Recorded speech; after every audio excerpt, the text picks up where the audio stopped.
Bagaimana hukumnya jika menangis ketika sholat sendiri atau jamaah karena teringat dosa? Apakah diterima? Apa ada unsurnya? Boleh saja, nggak ada masalah. Setahu saya tidak ada masalah. Abu Bakar termasuk sahabat Nabi yang paling suka menangis kalau sedang sholat, ya, membaca ayat-ayat Al-Quran. Tapi di sini tentu menangisnya memang karena berhubungan dengan masalah ibadahnya. Yang paling sering terjadi di Nabi SAW dan para sahabat adalah menangis kalau mendengarkan ayat. Dan ayat-ayat ini misal berbicara tentang neraka, mereka takut tentang neraka. Maka tentang surga, mereka berharap masuk surga, gitu kan. Tentang rahmat, mereka meminta rahmat. Tentang azab, mereka minta dilindungi. Itu yang ada, gitu. Tapi kalau lagi sholat kemudian dia teringat dosa lalu dia menangis, ini dilihat dulu nih, gitu kan.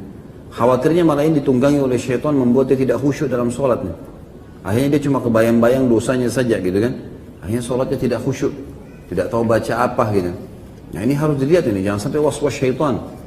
Karena kalau teringat dosa, misal memang berhubungan dengan masalah ayat neraka, berhubungan tentang azab kubur, berhubungan dengan murka Allah. Kalau dia teringat dosanya dia nangis, ini nyambung, gitu kan. Tapi kalau misalnya ayat-ayat dibaca tentang kisah kisah tentang Nabi Ibrahim alaihissalam pada saat bertemu dengan malaikat misalnya, waktu mau menghidangkan makanan, waktu kaum malaikat ini mau datang menghukum kaum Lut. Lalu kemudian dia menangis mengingat dosanya. Tidak ada korelasinya di situ. Misalnya, jadi memang harus dilihat ini, jangan sampai ditunggangi oleh syaitan sehingga akhirnya membuat kita tidak khusyuk dalam sholat. Karena target sholat harus khusyuk.